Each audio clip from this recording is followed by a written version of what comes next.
उत्तराखंड के सीएम पुष्कर सिंह धामी ने चमोली में गौचर मेले का किया शुभारंभ। सीएम धामी बोले, उत्तराखंड की संस्कृति का प्रतीक है गौचर मेला।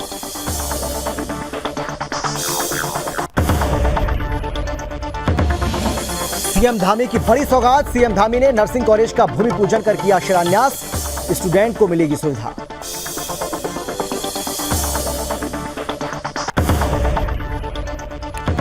देवभूमि में बदला मौसम का मिजाज। हिमालयी क्षेत्रों में बारिश के साथ हुई बर्फबारी से तापमान में आई गिरावट।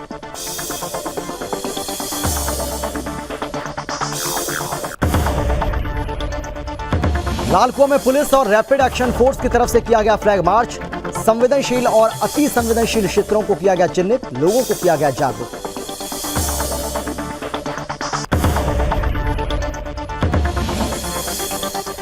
और बागेश्वर में नशे को लेकर पुलिस प्रशासन की तरफ से की गई बड़ी कार्रवाई। चेकिंग अभियान को चलाकर पुलिस ने नशा तस्कर को किया गिरफ्तार। आरोपियों से पूछताछ जारी।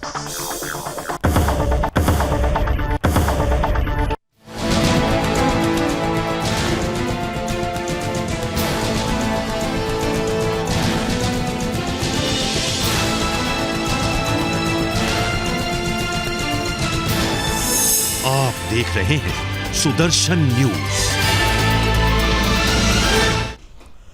नमस्कार, आप देख रहे हैं सुदर्शन न्यूज और मैं हूं आपके साथ अमित शर्मा। वक्त है अपने उत्तराखंड का और अपना उत्तराखंड में सबसे पहले बात करेंगे चमोली की, क्योंकि उत्तराखंड के मुख्यमंत्री पुष्कर सिंह धामी ने आज चमोली का दौरा किया, जहां बीजेपी कार्यकर्ताओं समेत लोगों ने उनका भव्य स्वागत किया। इस दौरान सीएम धामी ने गौचर मेले का रिबन काटकर शुभारंभ किया। इस बीच सीएम धामी ने कहा कि 70वां राष्ट्रीय औद्योगिक विकास और सांस्कृतिक गौचर मेले का उद्घाटन किया। आपको बता दें कि पहाड़ी संस्कृति सभ्यता का प्रतीक गौचर मेले का 5 दिवसीय मेले का शुभारंभ हो चुका है। इस बीच धामी ने कहा कि देवभूमि उत्तराखंड को देवों की भूमि कहा जाता है। यहाँ के पहनावे और संस्कृति के साथ ही सभ्यता पौराणिक काल से मिलती जुलती है। वहीं भोटिया जनजाति के लोग अपनी पहाड़ी वेशभूषा और अपनी संस्कृति को देश दुनिया तक पहुँचाने के लिए अपने पारंपरिक वेशभूषा के साथ यहाँ पहुँचे। वहीं पहाड़ी सभ्यता की झलक इस मेले में देखने को मिलती है। गौचर मेले में पहाड़ी क्षेत्रों का कल्चर तस्वीरों में साफ आप देख भी पा रहे हैं। ये सांस्कृतिक मेला उत्तराखंड में अपनी अलग पहचान बनाए हुए है।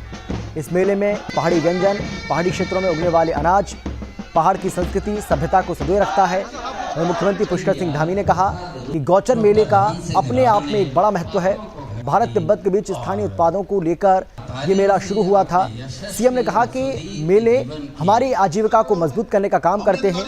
गौचर मेले के मैदान के लिए मुख्यमंत्री ने मिनी स्टेडियम बनाने की ओर इशारा किया और इसके साथ ही इस दौरान गौचर मेला समिति को 10 लाख रुपए देने का ऐलान भी किया।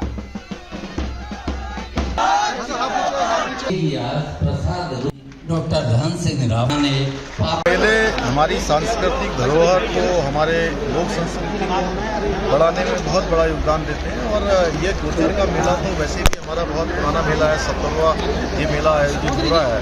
यह जहाँ इसकी शुरुआत भारत तिब्बत के व्यापार को बढ़ाने के लिए, व्यक्ति को बढ़ाने के लिए आरंभ हुआ था। आज ये औद्योगिक क्षेत्र में, अन्य क्षेत्रों में, यहाँ के लोगों के रोजगार के क्षेत्र में, व्यापार के क्षेत्र में लगातार लोगों के प्रोत्साहन के लिए, लोगों की आजीविका को बढ़ाने के लिए ये मेला बहुत ही हमारा एक उत्कृष्ट मेला है। तो ऐसे मेले आगे बढ़े, उसके लिए हमारी सरकार प्रतिबद्ध है, संकल्पबद्ध है। और हम लोगों ने अभी जहाँ इस मेले के पूरे परिसर को इसको स्टेडियम के रूप में बनाने की मैंने आज घोषणा की। मुख्यमंत्री पुष्कर सिंह धामी के बाल दिवस के मौके पर उन्होंने बड़ी सौगात दी है। आपको बता दें कि सीएम धामी ने रुद्रप्रयाग के कोटगी में नर्सिंग कॉलेज का भूमि पूजन कर शिलान्यास किया। इस दौरान मंत्री धन सिंह रावत, रुद्रप्रयाग के विधायक सहित बीजेपी के कार्यकर्ता और प्रशासनिक अधिकारी शामिल रहे। एक रिपोर्ट आपको हम दिखाते हैं, इसे लेकर देखिए जरा।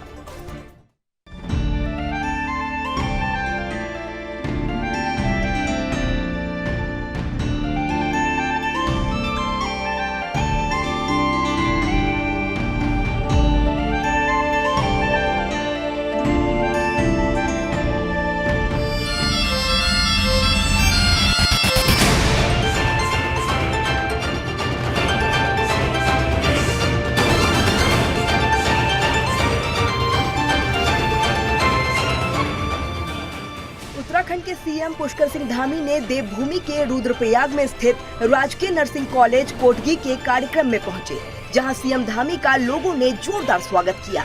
इस दौरान सीएम धामी ने बाल दिवस के मौके पर 20 करोड़ 44 लाख की लागत से नर्सिंग कॉलेज का निर्माण कर रुद्रप्रयाग जिले वासियों को बड़ी सौगात दी, जिसमें 18 करोड़ केंद्र सरकार की STA योजना के तहत प्राप्त हुए और 2 करोड़ 44 लाख राज्य सरकार के माध्यम से कॉलेज निर्माण को मिलेगा। इस दौरान मुख्यमंत्री धामी ने रुद्रप्रयाग स्थित राजकीय नर्सिंग कॉलेज का मंत्रोच्चारण के साथ विधिवत भूमि पूजन किया, जिसके बाद सीएम धामी ने नर्सिंग कॉलेज का भूमि पूजन कर शिलान्यास किया। इस बीच सीएम धामी के साथ बीजेपी के तमाम बड़े नेता के साथ कई गणमान्य लोग शामिल हुए। दरअसल मुख्यमंत्री ने रुद्रप्रयाग की जनता के लिए एक बड़ी उपलब्धि दी, इससे यहाँ के स्टूडेंट को काफी लाभ मिलेगा। इस दौरान सीएम धामी ने कहा कि ये पूरे क्षेत्र सहित जनपद के लिए महत्वपूर्ण उपलब्धि है। आगे मुख्यमंत्री ने कहा कि इसके साथ ही नागरसू छिनका के माध्यम से जल्द ही मोटर पुल निर्माण के लिए प्रथम चरण की स्वीकृति प्रदान की जाएगी, जिससे तल्ला नागपुर क्षेत्र बद्रीनाथ राजकीय राजमार्ग से जुड़ जाएगा। साथ ही सीएम धामी ने कहा कि हमने जो भी संकल्प लिए हैं, उन सारे संकल्पों को हम आगे बढ़ाएंगे। हमने संकल्प लिया है कि 2025 तक जब हम राज्य की स्थापना का राज्य जयंती वर्ष मना रहे होंगे, तब तक राज्य के 1,25,000 बहनों को हम लखपति दीदी बनाएंगे। मैं आप सबको बधाई देना चाहता हूँ। आप सभी को बधाई, आप सबको शुभकामनाएं। हमारी सरकार का एक संकल्प है कि जितने भी शिलान्यास, जितने भी भूमि पूजन, जितने भी कार्यक्रम जो हम शुरू करते हैं, हमने कहा है कि हम केवल शिलान्यास नहीं करेंगे, जिन योजनाओं का भी शिलान्यास करेंगे उन सारी योजनाओं का लोकार्पण भी करेंगे। जिन योजनाओं को प्रारंभ करेंगे उन योजनाओं को पूरा करेंगे और जल्द से जल्द ये कॉलेज पूरा होगा। अभी डॉक्टर धन सिंह रावत जी ने आपके सामने बताया कि जो है जहाँ आज पूरे विश्व को एक संदेश देने का काम, धार्मिक आस्था और श्रद्धा का केंद्र बाबा केदार का जो प्रांगण है, वो बाबा केदार का प्रांगण हम सब की पहचान है, हम सब की अस्मिता है, हम सब का आस्था श्रद्धा का केंद्र है। वो लगातार हमारे देश के यशस्वी प्रधानमंत्री मोदी जी के नेतृत्व और मार्गदर्शन में लगातार आगे बढ़ रहा है। हम सबको याद होगा कि 2013 की आपदा के समय में किस प्रकार से वहाँ पूरा परिसर क्षतिग्रस्त हो गया। पूरे परिसर के अंदर जिस प्रकार की तबाही हुई थी, वो मंजर हम सब लोगों ने नजदीक से देखा और उसको पुनर्निर्माण का काम, एक नया केदार, भव्य केदार और दिव्य केदार, बाबा की नगरी को पुनः सजाने का काम हमारे देश के यशस्वी प्रधानमंत्री मोदी जी के नेतृत्व और मार्गदर्शन में बहुत तेजी से हो रहा है। अभी पिछले दिनों प्रधानमंत्री मोदी जी जब केदार बाबा में आए थे, तो उस दिन हमको एक नई सौगात वो देकर गए। दर्शन न्यूज से प्रीति झा की रिपोर्ट।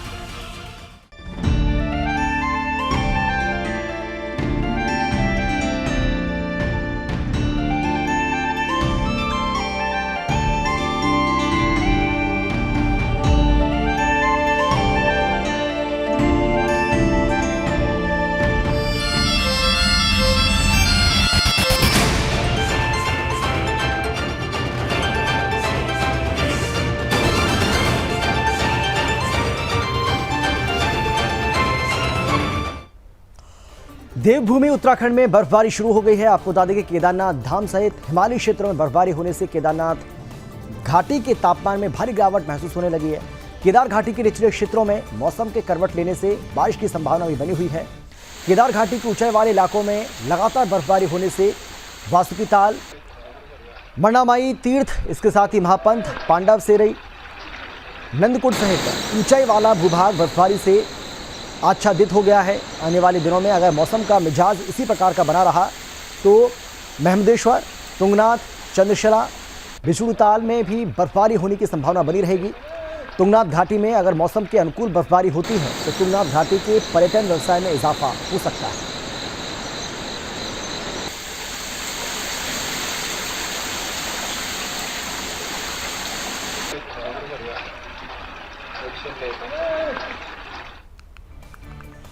खबरों में आगे बढ़ेंगे। लालकुआ में कोतवाली पुलिस और रैपिड एक्शन फोर्स ने संयुक्त रूप से लालकुआ, बिंदु खत्ता और बरेली रोड क्षेत्र में फ्लैग मार्च किया। पुलिस की प्रभाविता और जनता के प्रति पुलिस की जवाबदेही, उसके विश्वास को सुदृढ़ करने के लिए अपराध और कानून व्यवस्था के मद्देनजर संवेदनशील और अति संवेदनशील क्षेत्रों को चिन्हित करते हुए पुलिस बल और रैपिड एक्शन फोर्स ने दल बल के साथ कोतवाली के प्रभारी निरीक्षक DR वर्मा के नेतृत्व में फ्लैग मार्च किया।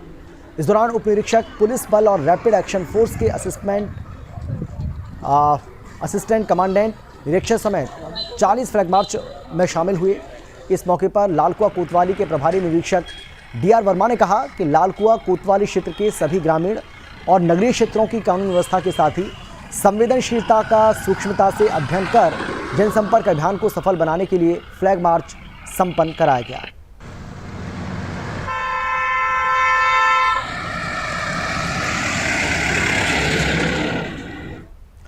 उत्तराखंड के बागेश्वर में पुलिस प्रशासन को बड़ी कार्रवाई में हाथ लगी है। आपको बता दें कि बागेश्वर थाने में पुलिस ने नशा मुक्त भारत अभियान के तहत चरस की बड़ी खेप को बरामद किया और इसके साथ ही 4 लोगों को गिरफ्तार किया है। इस दौरान पुलिस ने तस्करों से तलाशी ली तो 5 किलो 788 ग्राम चरस के साथ बरामद हुआ। ये चारों आरोपी यूपी के बताए जा रहे हैं। पकड़े गए चारों आरोपी मुनस्यारी क्षेत्र में रोड कटिंग में ठेकेदारी का काम करते हैं। साथ ही ये चारों आरोपी सस्ते दामों में मुनस्यारी से चरस इकट्ठा कर सड़क रूट बदलकर चरस बेचने का काम करते थे। फिलहाल पुलिस ने आरोपी को गिरफ्तार कर लिया है, इन्हें जेल भेज दिया है। वहीं मामले में आरोपियों से पूछताछ भी लगातार जारी है।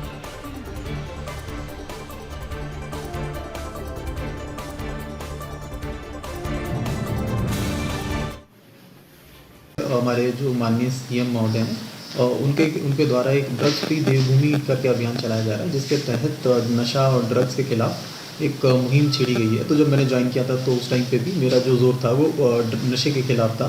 तो इसी के चलते मैंने जितनी भी हमारी पुलिस फोर्स है, चाहे वो SOG हो चाहे थाना इंचार्ज हो, सभी को ये निर्देश दिए गए थे कि सभी जो है रैंडम चेकिंग और जितनी भी चेकिंग हमारे नाके पे होती है उसको सघन तरीके से करते हुए जो इसके खिलाफ एक मुहिम छेड़ेंगे। तो इसी के क्रम में कल हमने एक जो है कार पकड़ी है, जो इयोन कार थी।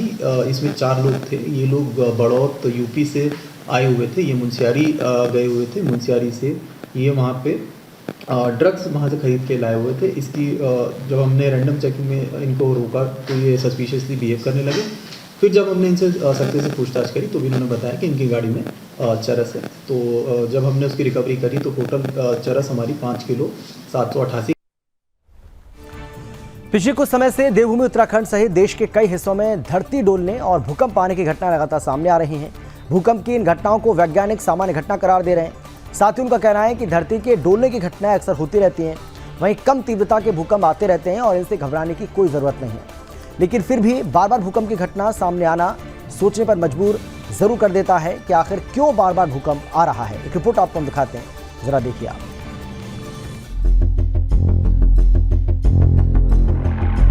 उत्तराखंड सहित देश के कई अलग अलग राज्यों में भूकंप के झटके महसूस किए गए हैं। आपको बता दें कि उत्तराखंड में शनिवार को 3 घंटे के अंतराल में 2 बार भूकंप के झटके महसूस किए गए। कम तीव्रता के बावजूद लोगों ने भूकंप के झटके को महसूस किया।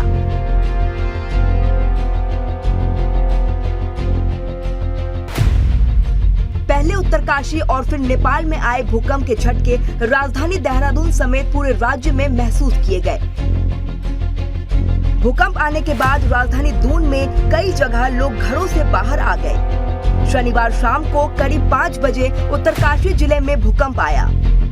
रिक्टर स्केल पर इसकी तीव्रता 3.1 मापी गई।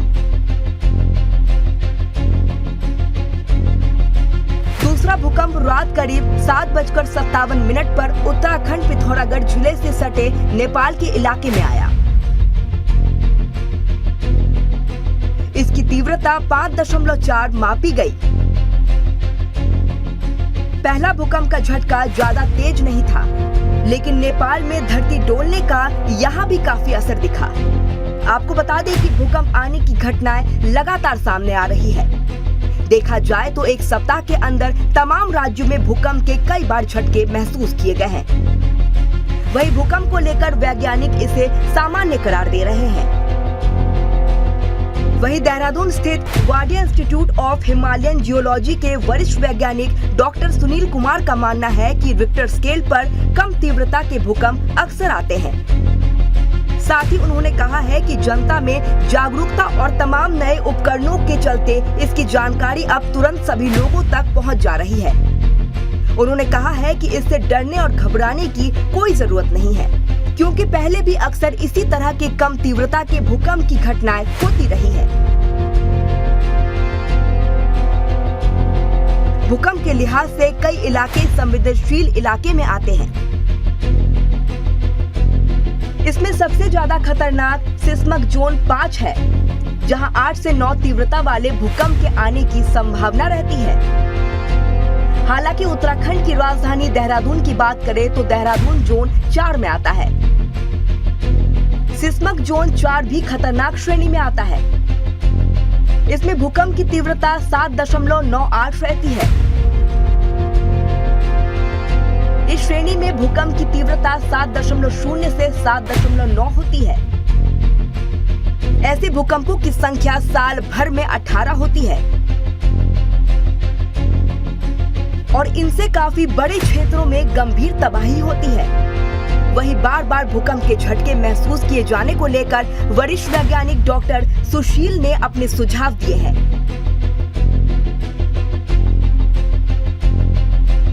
देखिए, साइस्मिक एक्टिविटी कहीं ज़्यादा होती है कम होती है, क्योंकि पूरी बेल्ट जो है इंडियन बेल्ट, जो हिमालयन बेल्ट है, north east south west 2400 kilometre seismically active है।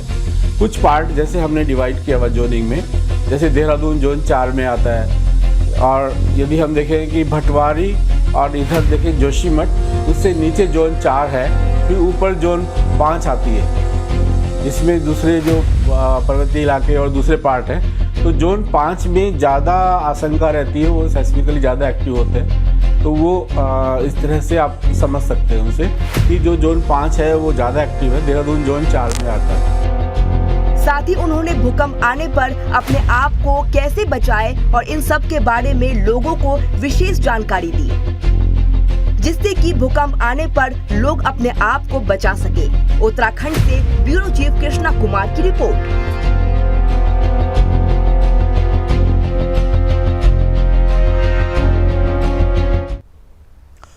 उत्तराखंड में मौसम ने करवट बदली है। आपको बता दें कि देवभूमि के उत्तरकाशी में जिले के कई इलाकों में मौसम का मिजाज बदल गया है। आपको बता दें कि निचले इलाकों में हल्की बारिश हो रही है, तो वहीं गंगोत्री यमुनोत्री के ऊंचाई वाले इलाकों में हिमपात शुरू हो गया है। वहीं बारिश और बर्फबारी से तापमान में गिरावट दर्ज की गई है, जिससे ठंड प्रतीत हो रही है।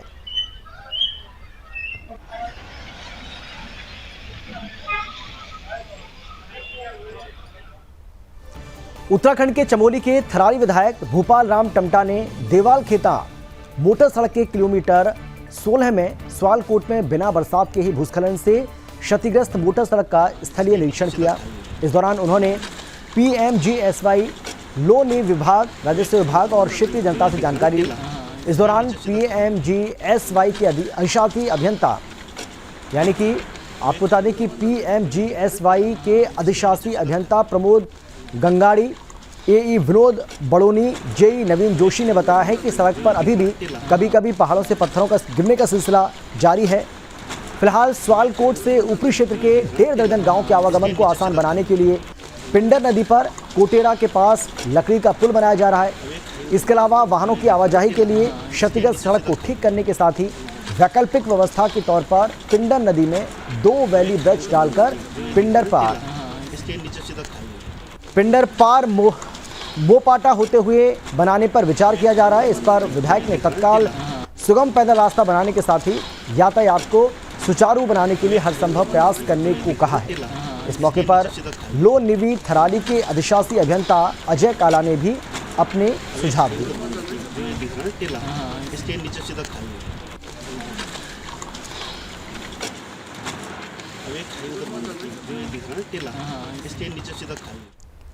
हरिद्वार के हर की पौड़ी से कांग्रेस की तरफ से भारत जोड़ो यात्रा का आगाज देश के प्रधानमंत्री पंडित जवाहरलाल नेहरू के जन्मदिन से हो गया।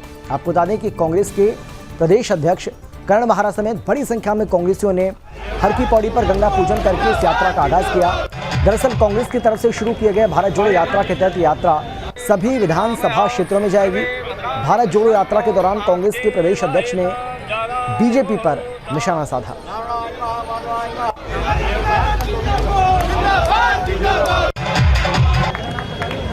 देखिए हमारे राहुल जी यात्रा कर रहे हैं भारत जोड़ो यात्रा के नाम से है, जिसमें उन्होंने 3-4 बड़ी वोटों के ध्रुवीकरण के लिए पार्टी विशेष ने पूरे देश का जी को तहस नहस कर दिया है और वो चाहते कि रामनगर के ढिकुली में नई शिक्षा नीति को लेकर 2 कार्यक्रम का आयोजन किया गया, जिसमें देश के 200 से अधिक स्कूलों ने भाग लिया। कार्यक्रम में वन निगम अध्यक्ष कैलाश गहतोड़ी ने नई शिक्षा नीति को लेकर चर्चा की। उन्होंने कहा कि स्कूलों को सुझाव मिलने का पत्थर साबित होगा, यानी कि स्कूलों को जो सुझाव मिला है वो मील का पत्थर आने वाले समय में साबित होगा। इस दौरान उन्होंने कहा कि सरकार जल्द ही नई शिक्षा नीति लागू करने वाली है, जिसे देखते हुए ढिकुली ये कार्यक्रम आयोजित किया गया। दीप जलाकर इस कार्यक्रम का शुभारंभ किया गया। आकर के हमको कृतार्थ किया और एक अच्छे काम में उन्होंने इसका। और हम बात करेंगे ऊधम सिंह नगर की, जहां पर फायरिंग की घटनाएं आम हो चली हैं। ताज़ा मामला रुद्रपुर के खेड़ा का है, जहां उस वक्त हड़कंप मच गया जब 2 गुटों में विवाद इतना बढ़ गया कि तमंचे भी निकल आए। इस विवाद में एक पक्ष ने दूसरे पक्ष पर गोली चलाकर फरार हो गया। इस विवाद में एक युवक की गोली लग गई, जिससे युवक घायल हो गया। आनन फानन में घायल युवक को जिला अस्पताल में भर्ती कराया गया, जहां युवक का इलाज चल रहा है। फिलहाल पुलिस ने मामला दर्ज कर लिया है और मामले की जांच में जुट गई है।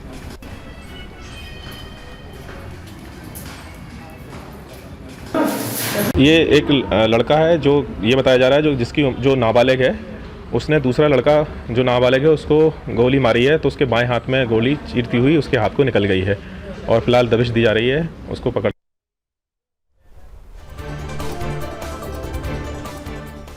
रामनगर ग्राम पाटकोट और भलोन क्षेत्र के दर्जनों ग्रामीणों ने रामनगर वन विभाग के डीएफओ कुंदन कुमार को ज्ञापन सौंपा। ज्ञापन में कहा गया कि रामनगर वन प्रभाग के अंतर्गत बने सीताबनी पर्यटन जोन में जिप्सियों की संख्या अनलिमिटेड है, जिससे इस मार्ग पर जाम लगने के साथ ही ग्रामीणों को काफ़ी परेशानी का सामना करना पड़ता है, तो वहीं स्कूली बच्चों को भी परेशानी उठानी पड़ती है। इसके साथ ही ग्राम प्रधान ने कहा है कि गाँव से जो किसान अपनी फसल बेचने के लिए रामनगर आता है, वो जाम लगने के चलते किसान को उसकी फसल का उचित मुआवजा नहीं मिल पाता है। इस दौरान ग्रामीणों ने डीएफओ से जिप्सियों की संख्या निर्धारित करने की मांग की है। वहीं मामले में डीएफओ कुंदन कुमार ने बताया है कि पहले मई जून के लिए कुछ पर्यटन कारोबारियों ने जिप्सियों की संख्या बढ़ाने की मांग की थी। उन्होंने बताया कि आज जो ग्रामीणों की तरफ से ज्ञापन दिया गया उससे उच्चाधिकारियों को प्रेषित किया जाएगा और अधिकारियों के निर्देश मिलने के बाद कार्रवाई भी की जाएगी। जब तक आपके पास एक प्रॉपर ट्रैक नहीं होता, क्योंकि पेड़ के रूट में लोगों थे, सबकी बात हमने सुनी। वो इसलिए भी किया गया कि देखिए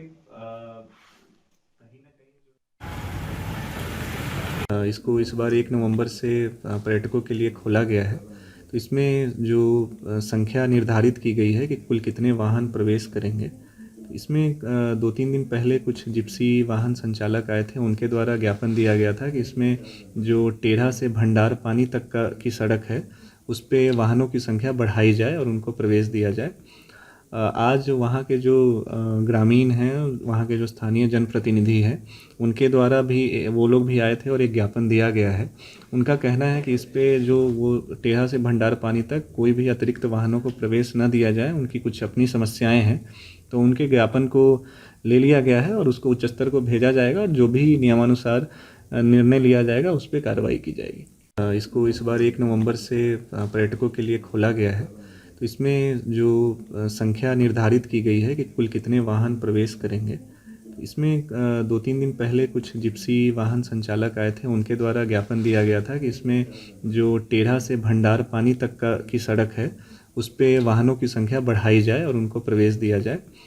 आज वहाँ के जो ग्रामीण हैं, वहाँ के जो स्थानीय जनप्रतिनिधि हैं, उनके द्वारा भी वो लोग भी आए थे और एक ज्ञापन दिया गया है।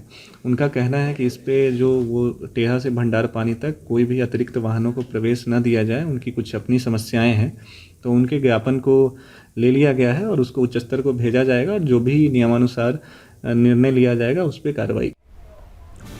धर्मनगरी हरिद्वार में डेंगू और मलेरिया अपने पैर पसार रहा है। हर रोज मरीजों की संख्या यहां पर बढ़ रही है। शहरी क्षेत्र के साथ साथ ग्रामीण क्षेत्रों में भी डेंगू और मलेरिया ने अपना प्रकोप दिखाना शुरू कर दिया है और इसे देखते हुए हरिद्वार स्वास्थ्य विभाग की ओर से इसकी रोकथाम के लिए काम किया जा रहा है। साथ ही स्वास्थ्य विभाग लोगों से अपील भी कर रहा है कि डेंगू और मलेरिया को बढ़ने से रोकने के लिए लोगों को सावधान रहना चाहिए, जिससे इस बीमारी से बचा जा सके। आपको बता दें कि हरिद्वार बहादुराबाद स्थित सामुदायिक स्वास्थ्य केंद्र नगर स्वास्थ्य अधिकारी हेमंत आर्य ने बढ़ते डेंगू के प्रकोप को देखते हुए आम जन से अपील करते हुए हिदायत दी है कि अपने आसपास के क्षेत्र को साफ सुथरा रखें, किसी भी स्थान पर पानी जमा ना होने दें। नगर स्वास्थ्य अधिकारी का कहना है कि क्षेत्र में डेंगू और मलेरिया जैसी बीमारियों ने अपने पैर पसार रखे हैं। लोगों में संक्रमण के काफ़ी मामले देखने को मिल रहे हैं। डेंगू और मलेरिया जैसे मच्छर दिन के वक्त काटते हैं, जिससे बचने के लिए हमें खुद अपने बच्चों को पूरी बाजू के कपड़े पहना कर रखना चाहिए। साथ ही उन्होंने कहा कि अपने आसपास के क्षेत्र में कहीं पर भी पानी जमा ना होने दें। वहीं आंगनवाड़ी और आशाओं के द्वारा लोगों को जागरूक भी किया जा रहा है। देखिए, जैसे मानसून का सीज़न ख़त्म होता है, बरसात के बाद अक्सर डेंगू के केसेस बड़े देखे जाते हैं। तो इस बार भी ऐसे डेंगू केसेस कई अर्बन एरियाज़ में या पेरी अर्बन एरियाज़ में देखने को मिले हैं। तो इस संबंध में स्वास्थ्य विभाग की तरफ से लगातार लोगों को जागरूक किया जा रहा है। आशाओं के माध्यम से घर घर में जाकर के लोगों को बताया जा रहा है कि डेंगू का मच्छर जो है वो साफ़ सुथरे पानी में अपने घर में ही किसी जगह पर, ऐसा नहीं है कि वो डेंगू का वायरस आपको बाहर नाले में या खुली जगह में मिलेगा, वो घर के अंदर ही किसी साफ़ पानी में मिलता है। तो उत्तराखंड के हरिद्वार की तस्वीर आपको हम दिखा रहे हैं। हरिद्वार में डेंगू और मलेरिया के मामलों में लगातार बढ़ोतरी हो रही है, जिससे लोगों की चिंताएं बहुत ज़्यादा बढ़ गई हैं और प्रशासन भी इस पूरे मामले को लेकर हरकत में आ गया है। बरसात का सीज़न जैसे ही समाप्त होता है, उसके बाद अक्सर देखा जाता है कि डेंगू का जो प्रकोप है वो बढ़ता है और कुछ ऐसा ही देखने को मिल रहा है। हरिद्वार में हर रोज़ मरीजों की संख्या में इजाफा देखने को मिल रहा है। स्वास्थ्य विभाग लोगों से अपील कर रहा है कि लोग अपने घरों में पानी को जमा ना होने दें, क्योंकि जो डेंगू का लार्वा है वो स्वच्छ पानी में ही पनपता है और इसीलिए लोगों से बार बार ये अपील की जा रही है, लोगों को जागरूक किया जा रहा है, उनसे कहा जा रहा है कि आप अपने घरों में पानी को जमा ना होने दें। कहीं भी पानी आपके घर में अगर जमा है तो उस पानी को आप ज़रूर या तो फैला दें या उसको इस्तेमाल में ले लें, क्योंकि साफ़ पानी, स्वच्छ पानी में ही डेंगू का जो मच्छर है वो पनपता है और इसीलिए उसको अगर पनपने से आपको रोकना है तो उसके लिए लोगों को बहुत ज़्यादा सावधान रहना होगा, सतर्क रहना होगा, जागरूक रहना होगा। हालांकि स्वास्थ्य विभाग की ओर से भी पूरी कोशिश की जा रही है कि लोगों को इस विषय में, इस बारे में विस्तार से जानकारी दी जाए, लोगों को जागरूक किया जाए।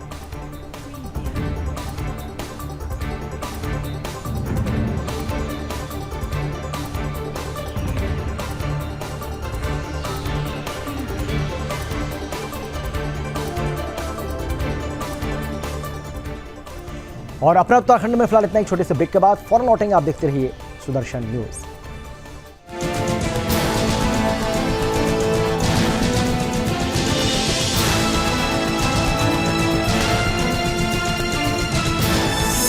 आप देख रहे हैं सुदर्शन न्यूज।